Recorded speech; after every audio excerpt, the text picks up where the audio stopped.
¿Qué tan asertiva es la estrategia de Abelardo de la Espriella de calificarse como el tigre? ¿Le está funcionando a Paloma Valencia la estrategia de estar siempre acompañada del expresidente Álvaro Uribe? ¿Esa calma que transmite en su discurso Iván Cepeda tendrá efecto en las urnas? De la mano del politólogo Juan Fernando Giraldo, socio fundador de Búho, empresa de investigación de opinión pública y datos, analizamos a los aspirantes presidenciales y sus estrategias en esta recta final de la campaña presidencial en Colombia. Juan Fernando, gracias por venir a Bloomberg Línea y compartir este sorbo electoral. A ti, María, por la invitación. Bueno, la idea de esta entrevista es centrarnos en esos tres candidatos que según las encuestas tienen pues una mayor probabilidad de hacerse con la presidencia de Colombia, y quiero empezar preguntándole, cuando usted analiza estos tres perfiles, Abelardo de la Espriella, Paloma Valencia e Iván Cepeda, ¿cuál cree que es el que mejor su discurso se adapta también mejor a lo que está comunicando con su cuerpo? Pues yo me formularía la pregunta de cuál es el discurso, porque parece que están jugando en canchas diferentes. Si uno mira a Abelardo, Abelardo está jugando el juego del entretenimiento. Si uno mira a Cepeda, Cepeda está jugando el juego de la ideología y de la política dura. Y Paloma está jugando el juego de quién debe gobernar, bajo qué condiciones, en qué términos, con qué capacidades. Entonces son tres juegos que están hablando y están teniendo conversaciones diferentes con la ciudadanía. Y la evidencia lo que está mostrando es que en términos puramente electorales, de intención de voto, pues a los tres les ha funcionado con unos límites. Y estamos entrando a la primera vuelta viendo cuáles son los límites de cada uno. Y creo que lo que vamos a empezar a ver, sobre todo para De la Espriella y Paloma, es que van a tener que salirse de su zona cómoda para lograr movilizar un poco esa, todavía no empate, pero camino hacia el empate que están buscando. Y si estos tres perfiles, estos tres juegos, estas tres canchas fueran una marca, ¿usted cuál cree que es la que lo está haciendo mejor en este momento en términos de comunicación, de convocar esa audiencia, de llegar a esa gente? Pues yo creo que como marca es inevitable pensar en el trabajo que hace De la Espriella.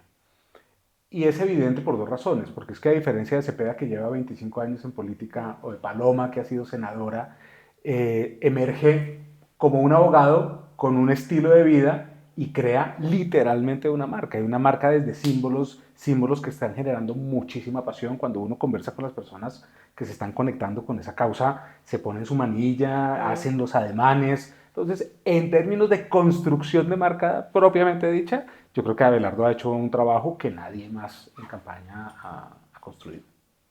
Si uno se pone a revisar las últimas encuestas, casi que todas dan el panorama de una segunda vuelta. Es casi que un hecho. ¿Qué cree usted que tienen que hacer tanto Paloma como Abelardo? Porque también las encuestas dicen que Cepeda sí o sí va a una segunda vuelta. ¿Qué tienen que hacer tanto Paloma como Abelardo para arañar más de cara a la comunicación con la gente y sobre todo en esta ya recta final que estamos a días? Ahí hay dos dilemas al que se enfrentan, porque además los están castigando los líderes de opinión y los opinadores de derecha o de centro derecha por confrontarse. Pero Paloma, digamos, Paloma no recogió tanto de la Espriella como yo creo que ellos esperaban. Cuando uno mira la trayectoria en los datos de la Espriella, él tiene como un hipo pequeño de 3, 5 puntos, pero los vuelve a recuperar de la Espriella. Paloma efectivamente pasa de no tener 4% a un margen de 17 a 20%, y ella lo recoge de todas las otras opciones, lo cual era difícil, porque Paloma era una mujer que representa y activamente dice el uribismo, pero recogió posiciones independientes, recogió posiciones de centro, y el problema es que quedan los 4 puntos, 3 puntos de Fajardo y ya la competencia entre ellos dos. ¿Y por qué digo dilema? Porque lo que queda hoy de indecisos posiblemente son personas que no están poniendo atención, que no les interesa tanto la política. Entonces puede estar en desventaja en ese juego Paloma frente a De la Espriella, que tiene más facilidad de recoger ese tipo de votos. Ahora, ¿dónde tiene unas oportunidades muy claras Paloma? Oviedo puede entrar a jugar como lo está haciendo. Lo que pasa es que creo que en lugar de irse a CRT, debería irse a Bogotá a recoger ese centro político independiente. Sobre todo porque tuvo 1.200.000 votos en la Exactamente. consulta y muchos de Bogotá, o sea. Muchos de Bogotá. Y en Bogotá, según los escenarios de Atlas, es el único en donde en segunda vuelta Fajardo le ganaría a Cepeda. Entonces Fajardo es fuerte en Bogotá y ahí hay una oportunidad para recogerle un poquito a, yo creo que De la Espriella. Y por el otro lado, el Centro Democrático es un partido político con ¿cuántos senadores sacaron? ¿20 y tantos? ¿10 y tantos? Yo quisiera esperar que ese trabajo político se está haciendo y tienen que moverse. De lo contrario, mover esos 4 puntos en 3 semanas va a ser muy retador. O sea, Paloma, si quiere una segunda vuelta, tiene que buscar aliados. Yo creo que tiene que buscar aliados y tiene que recuperar votos que deberían ser suyos. Cuando uno mira niveles socioeconómicos medios y bajos, por ejemplo, sobre todo los más bajos, hay una fuerza de Cepeda, pero cuando uno mira el mapa político también hay un caudal electoral que ha recogido históricamente el Centro Democrático. ¿Lo están recogiendo o no lo están recogiendo? En teoría, jóvenes en Bogotá les fue muy bien en unos ejercicios electorales que hicieron a finales del año pasado, que se habló en medios de comunicación de que los jóvenes volvían a la derecha. Sí. Hoy no estamos viendo eso en la intención de voto de los jóvenes. Entonces, la pregunta que yo me haría es, ¿a dónde se me fueron? Yo no sé si ella pueda recoger de la experiencia en este momento. ¿Y usted cree que a Paloma le está funcionando esa estrategia, por ejemplo, de haber mencionado que Álvaro Uribe iba a ser el ministro de Defensa de su gabinete, de estar con él presente casi que en todos sus discursos públicos en las regiones? ¿Cree que esa es una buena estrategia o cree que esa figura de Álvaro Uribe de pronto ya no está cautivando tanto en este momento en Colombia? Esa es una pregunta bien difícil. Yo me imagino que los estrategas de campaña están haciendo la investigación cualitativa para decantarla. La evidencia a mí que me muestra que lo que ya hizo ya funcionó. ¿Me explico? Porque lo ha venido haciendo y ella no siguió creciendo. Entonces ya lo que estaba haciendo de presentarlo, de mostrarlo, de ponerlo al frente, entiendo que es una forma de golpear un poquito de la Espriella, pero la adherencia de la Espriella, de los uribistas o de las personas que se han sentido cercanas históricamente a Uribe es fuerte en este momento. De la Espriella tampoco ha perdido intención de voto. Entonces yo creo que tienen que jugarse una carta inesperada. Las encuestas muestran probabilidades y las campañas se hacen para desafiar esas probabilidades. Entonces yo creo que la campaña de Paloma tiene que ingeniarse cómo desafiar esa probabilidad hoy y tiene que ser un golpe político diferente. ¿Y usted cree que esa adherencia de Oviedo sí le sumó o al contrario cree que puede como generar también, porque hay muchos electores que votaron por Oviedo en la gran consulta, que incluso lo apoyaron para la alcaldía de Bogotá, pero que cuando se unió a la derecha sienten que traicionó sus principios, además porque los dos tienen posiciones muy diferentes en temas, por ejemplo, de la comunidad LGBTI, Q+, y demás, entonces sienten que traicionó sus principios? ¿Usted cree que esta adherencia de Oviedo sí le suma a Paloma o siente que, por el contrario, esos votos que recibió Oviedo se pueden ir para otro lado? Pues cuando uno mira las encuestas de dónde salieron los votos de Paloma, uno ve personas que iban a votar por Fajardo, independientes, que no sabían. Y eso me insinúa a mí que sí tuvo un efecto y que sí sumó un montón, incluso más que el propio Uribe. Yo creo que Uribe generó un case de personas, pero es que lo que hizo de la Espriella, creo yo bien, es que entró muy temprano a recoger el uribismo, muy temprano. Y eso ha generado una afinidad y una afiliación y una militancia casi que hace que sea difícil y en el discurso lo maneja con mucha inteligencia, ¿no? Papá Uribe, que ya está viejo, que hay que estar en desacuerdo con cariño. Entonces está jugando con esos arquetipos paternalistas tan naturales al centro democrático y yo creo que lo que aportó Oviedo es lo que estamos viendo en un buen bloque de lo que recogieron de la consulta allí. Hay muchas mujeres que no se logran identificar con Paloma Valencia.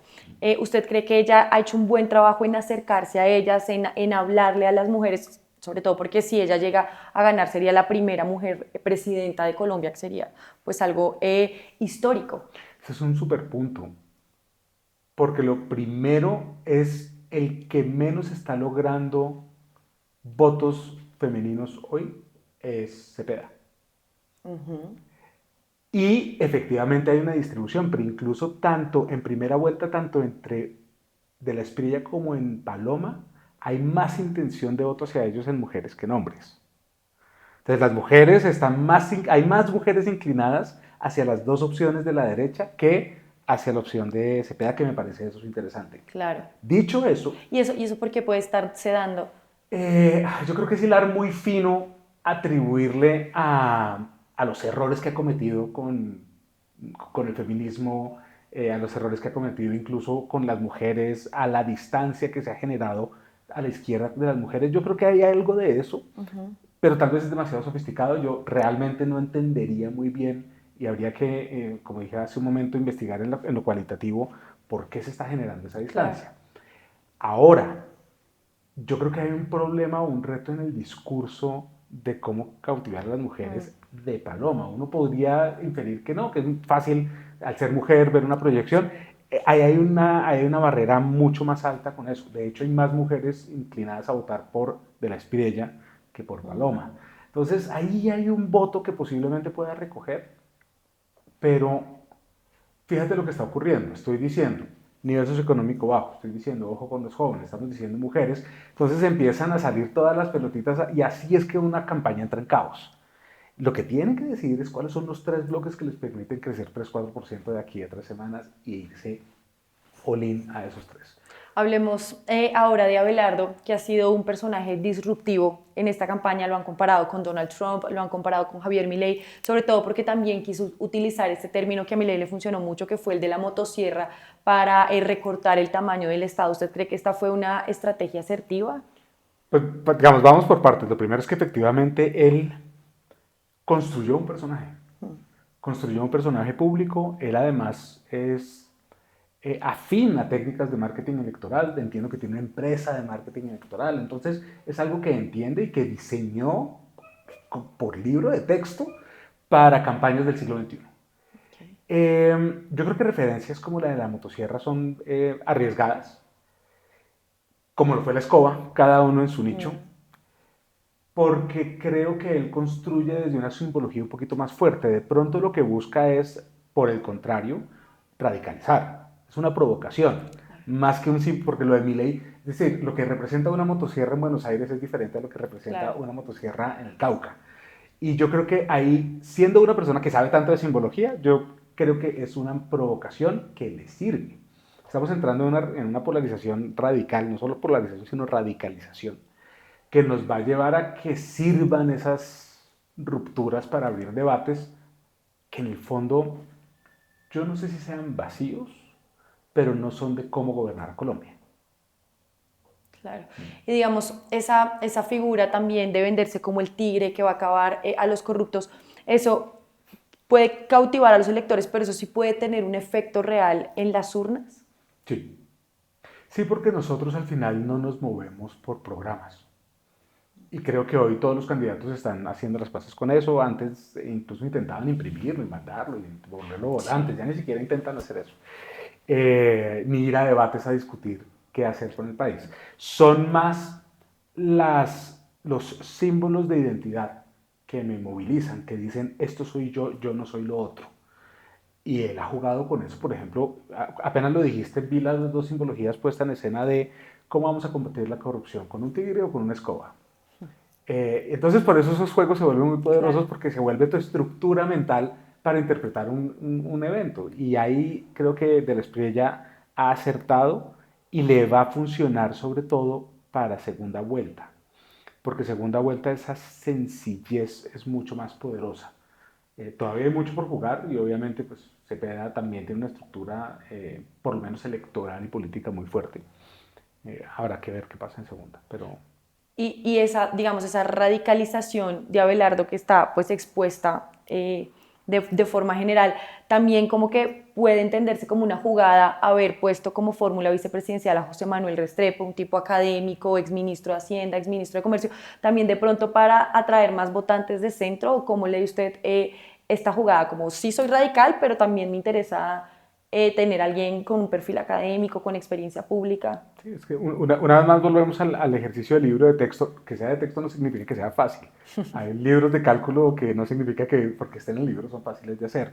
Y él arrancó súper radical y recogió la base. Desgranó al uribismo y se lo llevó todo.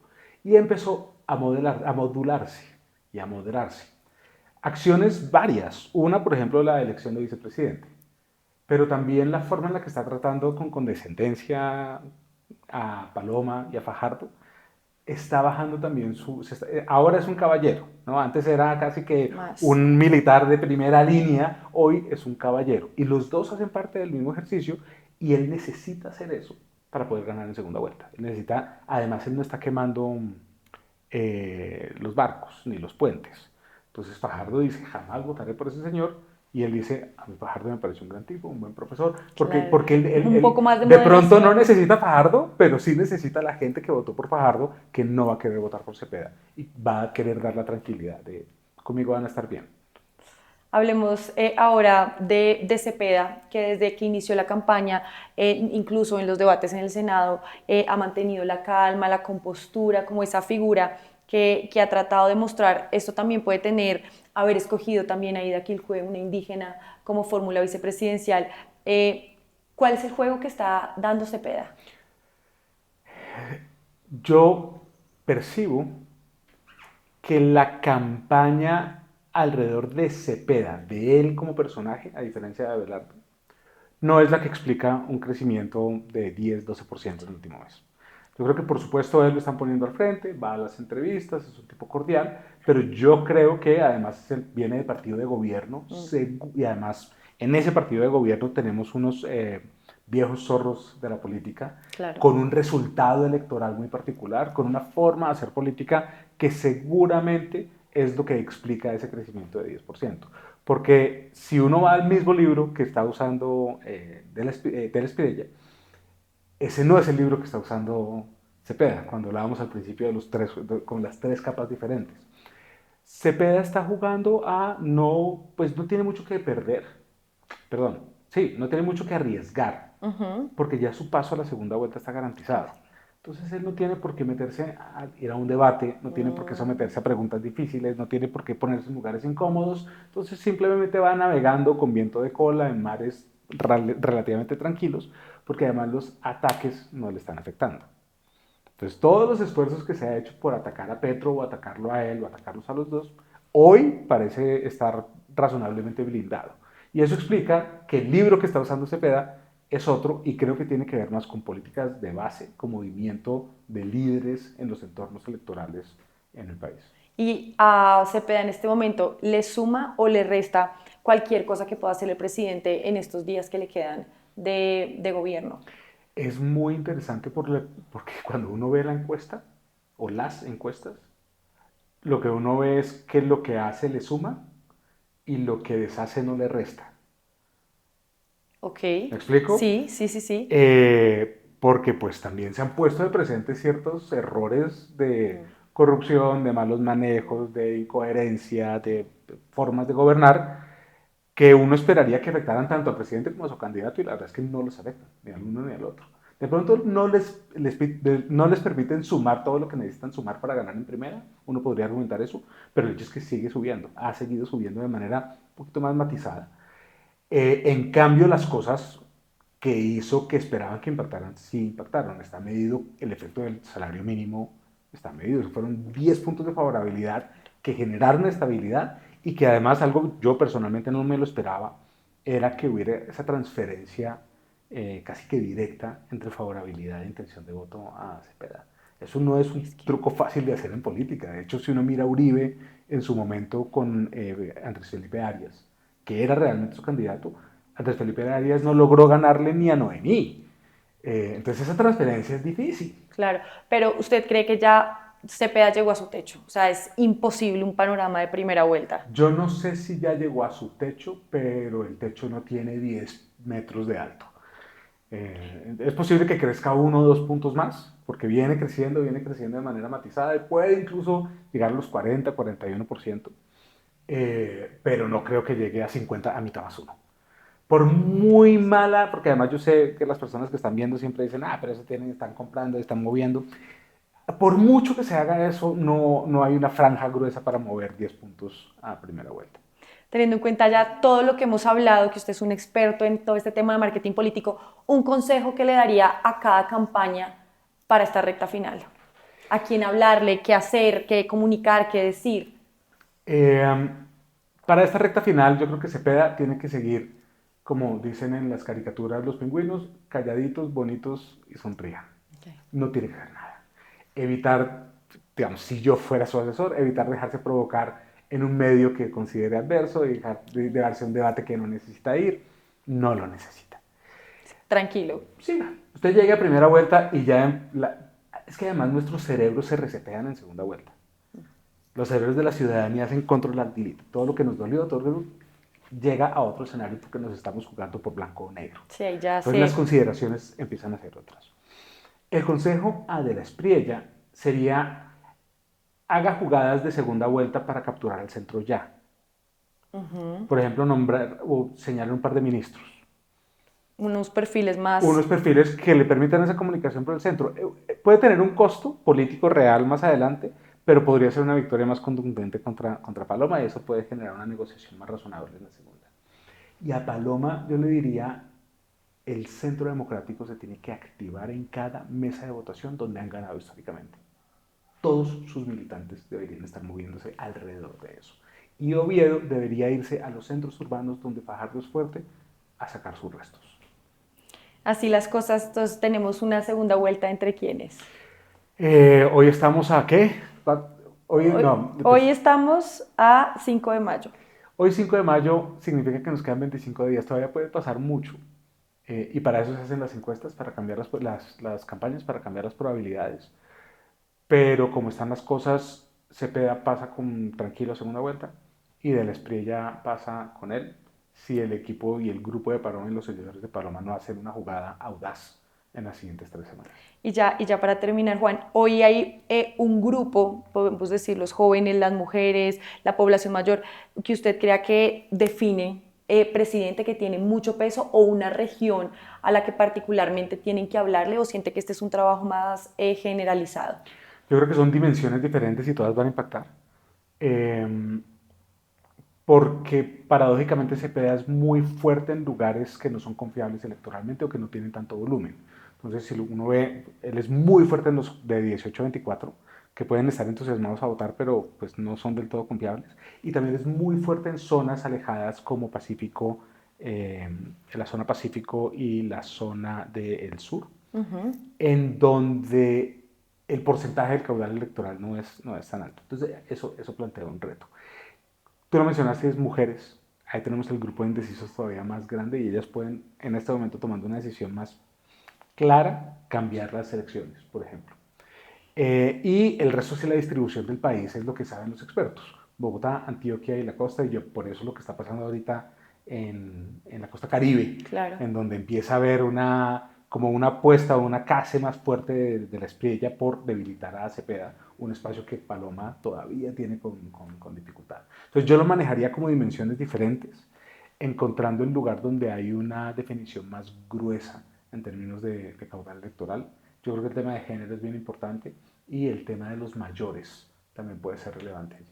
Y ya para terminar, ahorita fuera de cámaras hablábamos y yo le comentaba que he visto que los candidatos no están dando tantas entrevistas como para hablar de sus propuestas, de sus apuestas económicas, de qué van a hacer con el déficit fiscal, sino que se han centrado más en dar a conocer como esa personalidad, ¿sí? Como esas apuestas. ¿Usted cree que ya en este punto las personas no se inclinan tanto por propuestas, sino como si logran identificarse o no con los candidatos?